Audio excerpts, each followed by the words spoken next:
এখন থেকে এই অ্যামেন্ডমেন্টটা কার্যকর করা হওয়ার পর থেকে যে গ্রেফতার করবে, যে পুলিশ অফিসার, তার ক্লিয়ার আইডেন্টিটি থাকতে হবে, তার নেম প্লেট থাকতে হবে, তার আইডি কার্ড থাকতে হবে। যে ব্যক্তি গ্রেফতার হচ্ছে উনি চাহিদা মাত্র যে পুলিশ গ্রেফতার করছে তাকে আইডেন্টিটি কার্ড দেখাতে হবে, এটা ম্যান্ডেটরি। এরপর হচ্ছে তাকে যখন থানায় নিয়ে আসা হবে যত দ্রুত সম্ভব গ্রেফতারকৃত ব্যক্তির পরিবার, বন্ধু বা লয়ারকে তার সাথে যোগাযোগ করে জানাতে হবে যে ওকে গ্রেফতার করেছে, আমরা এই কারণে গ্রেফতার করেছি, এই মামলায় গ্রেফতার করেছি এবং গ্রেফতারকৃত ব্যক্তি এখানে আছেন।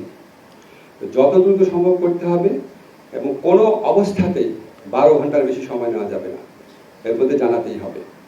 গ্রেফতারকৃত ব্যক্তির শরীরে যদি কোনো আঘাতের চিহ্ন থাকে বা গ্রেফতারকৃত ব্যক্তি যদি বলে আমি অসুস্থ বোধ করছি, অবশ্যই সাথে সাথে নিকটস্থ ডাক্তারের কাছে নিয়ে তাকে প্রাইমারি চিকিৎসা সুবিধা দিতে হবে।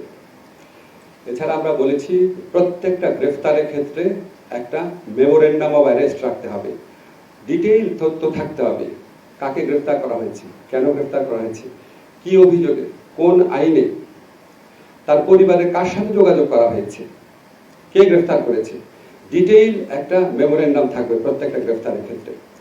আপনারা জানেন আগে সরকারের ফ্যাসিস্ট সরকারের আমলে বিভিন্ন এজেন্সি গ্রেফতার করতো, বলতো আমরা তো জানি না, র্যাব গ্রেফতার করে বলতো যে পুলিশ জানে, পুলিশ গ্রেফতার করে বলতো যে অন্য এজেন্সির নাম বলতো। তা আমরা আইনে বলেছি যেই সংস্থায় গ্রেফতার করুক তাদের কনসার্ন অফিসে গ্রেফতারকৃত ব্যক্তি কেন গ্রেফতার করেছে, কোন আইনে গ্রেফতার করেছে, 12 ঘন্টার মধ্যে কার সাথে যোগাযোগ করেছে, সমস্ত তথ্য সেখানে থাকতে হবে। ধরেন যদি এসবি গ্রেফতার করে এসবির ওখানে থাকতে হবে এবং সাথে সাথে সেটা সংশ্লিষ্ট কনসার্ন পুলিশের থানাতে পাঠিয়ে দিতে হবে। আর আমরা বলেছি নিয়মিতভাবে প্রত্যেক থানায়, জেলা সুপারের কার্যালয়ে, পুলিশ হেডকোয়ার্টারে গ্রেফতারকৃত ব্যক্তিদের তালিকা থাকবে, কাকে গ্রেফতার করা হলো, কত তারিখে, কি আইনে গ্রেফতার করা হয়েছে, সে এখন কোথায় আছে, এটা তালিকা থাকতে হবে। এগুলি সব ম্যান্ডেটরি।